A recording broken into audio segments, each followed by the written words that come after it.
Jail से लौटने के बाद 2 महीने के बाद चुनाव होने थे। जब जेल आप चले गए, जब मुख्यमंत्री बनाने की बात आई तो ठीक है, चंपई सोरेन बन गए। लेकिन आप निकलते ही आप चंपई सोरेन को दूध की मक्खी की तरह निकाल दिया। क्या अपराध था चंपई सोरेन का? 2 महीने मुख्यमंत्री चंपई सोरेन और रह जाते तो वो कौन सा बादल टूट पड़ता? जबकि बिना सत्ता के आप नहीं रह सकते। आपको यह लग रहा था हमारे हाथ में नहीं रहेगी तो हम लूटेंगे कैसे? और चंपई सोरेन को आपने निकाल दिया। और भ्रष्टाचार का आरोप लगने के बाद तो बहनों भाइयों, कम से कम कुछ लोक लाज भी तो होती है, कुछ मर्यादाएं भी तो होती है।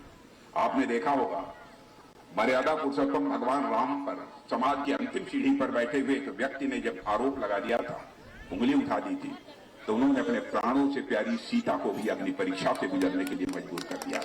यह होती है लोक लाज, यह होती है मर्यादा। और मैं एक उदाहरण आपको देना चाहता हूं भारतीय जनता पार्टी का। हमारे लाल कृष्ण आडवाणी, आदरणीय लाल कृष्ण आडवाणी का नाम आप लोगों ने सुना होगा। सुना है कि नहीं इसमें इस लोगों ने? मेरे बहनों भाइयों, एक बार एक व्यक्ति ने उनके ऊपर बेबुनियाद निराधार झूठा आरोप लगा दिया। जानते हैं हमारे नेता आडवाणी जी ने कहा था, आरोप तो आरोप होता है, मैं अपने पद से त्यागपत्र देता हूं, संसद की सदस्यता से त्यागपत्र देता हूं, और जब तक मैं आरोप मुक्त नहीं हो जाऊंगा तब तक भारत की संसद की सदस्यता स्वीकार नहीं करूंगा। यह होता है। कहां चला गया यह चरित्र? कहां चला गया यह? इसीलिए मैं कहता हूं कि राजनीति बिना लोक लाज और मर्यादाओं के नहीं चल सकती है। मेरे बहनों भाई, फैसला आपके हाथ में है। मुझे आश्चर्य हुआ यह सुनकर, जब मृत्यु प्रमाण पत्र दिया जाता है उसमें भी पैसा लिया जाता है। मैं आपसे पूछना चाहता हूं, ये सच्चाई है कि नहीं? हमसे किसी ने बताया था, मृत्यु प्रमाण पत्र दिया जाता है उसमें भी पैसा लिया जाता है। ये सही है? क्या हालत हो गई? अब हमारे प्रधानमंत्री मोदी जी ने हर घर नल और नल से जल पहुंचाने का जो अभियान चलाया, मुझे बताया गया कि झारखंड में नल की जो टोटी होती है, टोटी का भी पैसा लेना शुरू कर दिया। अरे भ्रष्टाचार की भी कोई इम्तिहान होती है। बहनों भाइयों, फैसला आपके हाथ में। झारखंड मुक्ति मोर्चा, आरजेडी और कांग्रेस की सरकार ने जिस समय चुनाव हो रहा था, आपसे वादा किया था कि हम आपको बेरोजगारी भत्ता देंगे। मैं आपसे पूछना चाहता हूं, बेरोजगारी भत्ता आप लोगों को मिला है कि नहीं मिला है? या जितने लोग, क्या ऐसी राजनीतिक पार्टी पर कभी भरोसा किया जा सकता है, विश्वास किया जा सकता है? और एक कांग्रेस के नेता बराबर आकर ये कहते हैं कि जब तक हमारी दिल्ली में सरकार बन जाएगी, सरकार बनने के बाद हम जातिगत जनगणना करें, हर किस जाति के कितने लोग हैं इसकी हम जनगणना कराएंगे और उस आधार पर हम आरक्षण देंगे। बहनों भाइयों, मैं एक सवाल आपसे मैं पूछना चाहता हूं। मैं राहुल जी से ही ये पूछना चाहता हूं, राहुल जी बताइए, भारत में कितनी जातियां? कोई बता दे हमको कि भारत में कितनी जातियां। लेकिन जातिगत जनगणना कराकर आरक्षण देने की बात कहकर, यह लालच देकर भोली भाली जनता का वोट हासिल करना चाहते, केवल सरकार बनाने के लिए। राहुल जी, मैं कहना चाहता, केवल सरकार बनाने के लिए नहीं की जानी चाहिए राजनीति, की जानी चाहिए तो देश बनाने के लिए राजनीति की जानी चाहिए। राहुल जी, मैं जाति के बारे में आपको मैं बताना चाहता हूं। 2011 में एक सामाजिक आर्थिक जाति जनगणना हुई थी, अंग्रेजी में से सोशियो इकोनॉमिक, उसमें हुआ। उसमें सब मिला जुला कर जैसा मुझे बताया गया, उपजातियां और गोत्र है सवाल। फिर उस एक बार समाज कल्याण मंत्रालय ने भी जनगणना कराई। तो उसमें अनुसूचित जातियां लगभग 1208 थी, मैंने लगभग 1200 से अधिक, और जनजाति की कुल जातियां 763 थी, और ओबीसी की लगभग 2500 के आसपास जातियां थी। इतनी सारी जातियां थी। मेरे बहनों भाइयों, मैं पूछना चाहता हूं कि आप यह बतलाओ, इन सारी जो है हजारों लाखों जातियों उपजातियों को किसको कितना कितना आरक्षण दोगे, यह बताओगे कि नहीं बताओगे? केवल हमारी सरकार बन जाएगी हम, इसकी कोई रूपरेखा लेकर कांग्रेस पार्टी को आना चाहिए इस देश के सामने, और देश की जनता के बीच इसकी बात होनी चाहिए कि आपकी यदि सरकार बनती है तो हमारे इन अनुसूचित वर्ग के, हमारे आदिवासी भाइयों के, हमारे पिछड़े वर्ग के भाइयों को आप आरक्षण का लाभ कैसे देंगे? मैं यह बात इसलिए कह रहा हूं कि बहनों भाइयों, बराबर में धूल झोंककर इन्होंने आपका करने की कोशिश की है। इससे आप सबको सजग रहने की जरूरत है।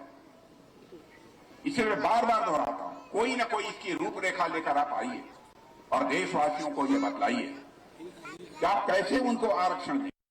इन उसकी रूपरेखा नहीं, कोई भी इसका प्रारूप उनके पास नहीं है। इसलिए मैं कहना चाहता हूं, आप किसी के बहकावे में नहीं।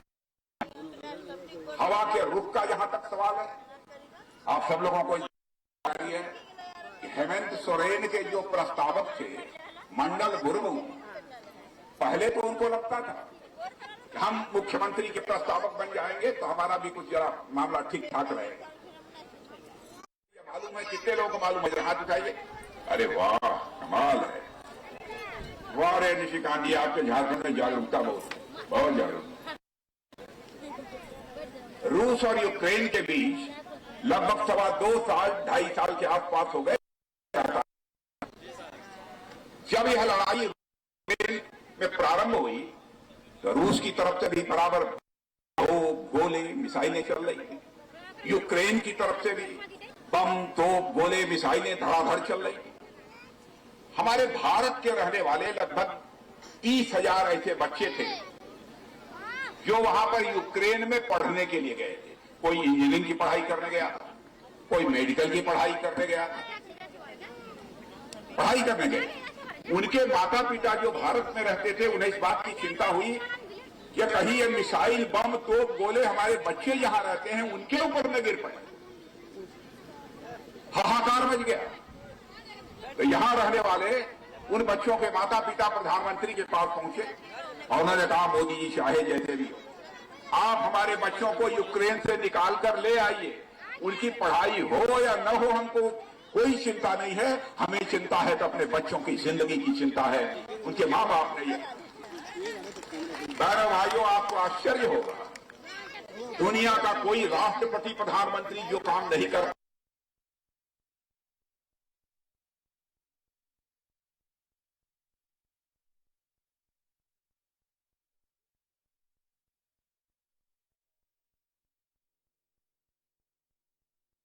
आपको जानकर खुशी होगी, आपके प्रधानमंत्री मोदी जी के कहने पर 4.5 घंटे के लिए युद्ध रुक गया और 23,000 हमारे भारत के बच्चे यूक्रेन से चलकर यह है। तो आप केंद्र को भी मजबूत बनाना चाहते हैं, प्रधानमंत्री को भी मजबूत चाहते हैं, झारखंड का विकास चाहते हैं। आप चाहते हैं कि बिल्कुल रॉकेट की तरह जो है झारखंड है ऊंचाई पर पहुंचे विकास के मामलों में। तो बहनों भाइयों, एक ही पार्टी है, वह भारतीय जनता, कोई दूसरी राजनीतिक पार्टी नहीं।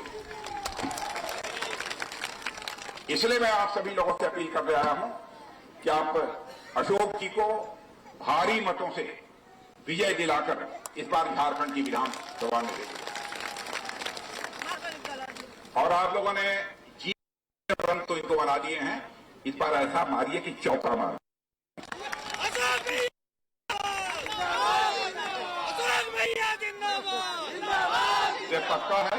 पक्का है मान कर जाऊं?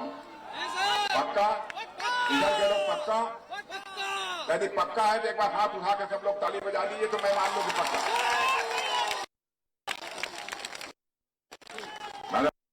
धन्यवाद। बोलिए भारत माता की, माता की। बहुत बहुत धन्यवाद।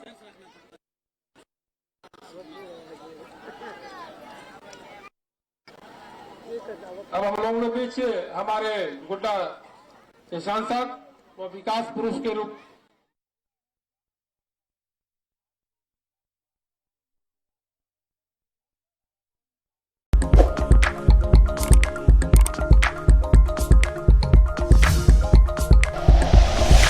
Like and share videos, subscribe करें हमारा चैनल और प्रेस करें बेल आइकॉन। न्यूज़ 11 भारत, सच है तो दिखेगा।